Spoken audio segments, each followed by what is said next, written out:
What if I told you that the entire global economy has a single point of failure? I mean, just one spot, a place so critical that if something went wrong there, it would send shockwaves through, well, everything. Every market, every supply chain, and yeah, even your own budget. So you might be thinking it's some battlefield or, I don't know, a nuclear site. But no, the most dangerous place in the world? It's just a narrow waterway. And today, we're going to break down exactly why this tiny stretch of water holds such a massive threat over every single one of us. All right, let's get right into it. We are talking about the Strait of Hormuz. And yeah, on a map, it just looks like a little strip of blue. But in reality, this is the very pulse of the world's energy supply. It's the lifeline of the entire global economy. Okay, so let's get our bearings. What is this place and where is it?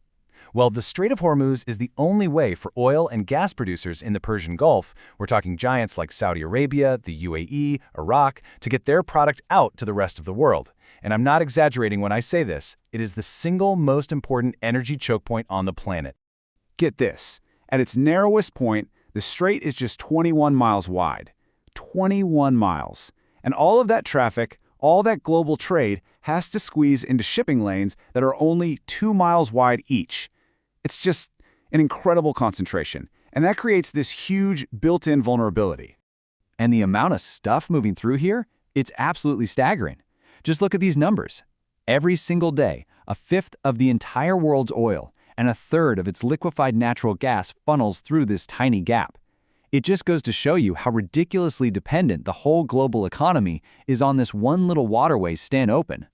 So, okay, it's a tight spot. But how does that turn into a military flashpoint? Well, it's because in this part of the world, the old rules of war, they're being thrown out the window. We're not talking about traditional naval battles anymore. This is something way more unpredictable. And this gets us to Iran's core strategy. Look, they know they can't go head-to-head with, say, an American aircraft carrier. The U.S. Fifth Fleet is literally right next door in Bahrain. So the goal isn't to win a big battle. The goal is just disruption. It's about using swarms of small, fast boats and other tactics to make the strait so dangerous, so unpredictable, that nobody, no commercial ship, will dare to pass through. And this slide just perfectly lays out that strategic mismatch, right? On one side, you've got the massive, overwhelming power of a traditional navy. But on the other, you have a force that's built to be nimble, evasive, and just cause chaos. So the real threat here isn't a big ship-on-ship battle. It's a swarm of fast boats, a drone attack, or maybe, the scariest part, an invisible threat hiding just under the waves. And that right there gets to the absolute heart of the problem. Sea mines. They are the ultimate weapon of disruption. Here's the kicker. You don't even need to lay hundreds of them. Just the idea, the mere possibility that there are modern, hard-to-find mines in the water is enough to shut everything down. Insurance rates go through the roof, and ship captains, they're just not going to risk their vessels and their crews. End of story. So that leads to the big, multi-million-dollar question for any navy, right? How in the world do you find a modern sea mine in a vast, murky waterway? Because finding these things, it's one of the hardest and most time-consuming jobs in all of modern warfare. It's like this high-tech game of cat and mouse being played out on the ocean floor. And when you look at the actual process, you see exactly why it's such an effective weapon. It is painfully slow, it's meticulous, and it takes a ton of resources. First, you have to scan these massive areas with sonar. Then you use AI to try and pick out anything that looks like a mine from all that data. And then you have to send in divers or remote cameras to actually confirm it. The whole process is designed to be a slog, forcing your opponent to burn through time and money just to clear a single path. Okay, so let's game this out. What happens if there is a disruption? Well, the first shockwave is basically instant. It hits global markets like a tidal wave, and it shows you in real time just how deeply connected all of our economies really are. Now, everyone always talks about oil and gas, and yeah, that's a huge deal. But look at that third slice of the pie.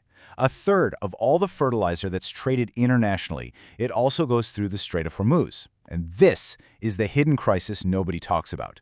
This isn't just about fuel for your car. This is about the basic building blocks for our food supply. And this is where it gets personal. This is where a faraway conflict in some narrow strait starts to hit you, right here at home.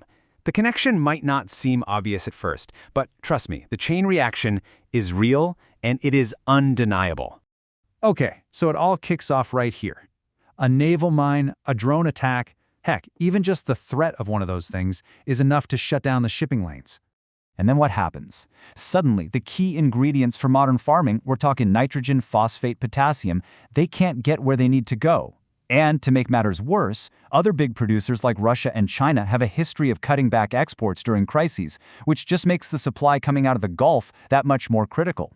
So if farmers can't get enough fertilizer, or if the price just goes through the roof, they've got to make some really tough choices. They either plan less, or they have to settle for smaller harvests. And that right there directly slashes the global supply of the basic crops that feed billions of people: corn, wheat, rice. Which leads us right to the checkout aisle at the supermarket. I mean, there's a straight line from there to your grocery bill. Less corn means animal feed costs more, so meat and dairy get more expensive. Anything with corn syrup costs more. The price of your bread, your cereal, your pasta, all of it is directly tied to ships being able to pass safely through the Strait of Hormuz. It's wild. And look, it's not just about us paying a bit more for groceries. There is a massive human cost here. The UN World Food Program thinks that if this crisis dragged on, it could push another 45 million people into food insecurity. This isn't just an economic problem, it's a global emergency. And as always, it's the most vulnerable people in the world who end up paying the steepest price. But wait, there's one last ripple effect. And this one, it moves a lot slower, but it could last for decades. We're talking about a silent, ticking time bomb of an environmental catastrophe. See, the thing about the Persian Gulf is it's not like the open ocean. It's what's called a semi-enclosed sea. So if there's a big oil spill, that oil doesn't just spread out and disappear. It can hang around for years, absolutely devastating fragile ecosystems like coral reefs and mangroves, things that are crucial for fishing and local life. Think about it. One missile hitting one supertanker could unleash an environmental disaster on a scale that we have rarely, if ever, seen. And that, for me, is maybe the most sobering thought of all. Because markets, they eventually bounce back. Political tensions can cool down. But the damage to the environment, the oil settling on the seabed, the toxic chemicals poisoning the water, that stuff can stick around for generations. It's the silent, permanent scar from a conflict in the world's most critical choke point.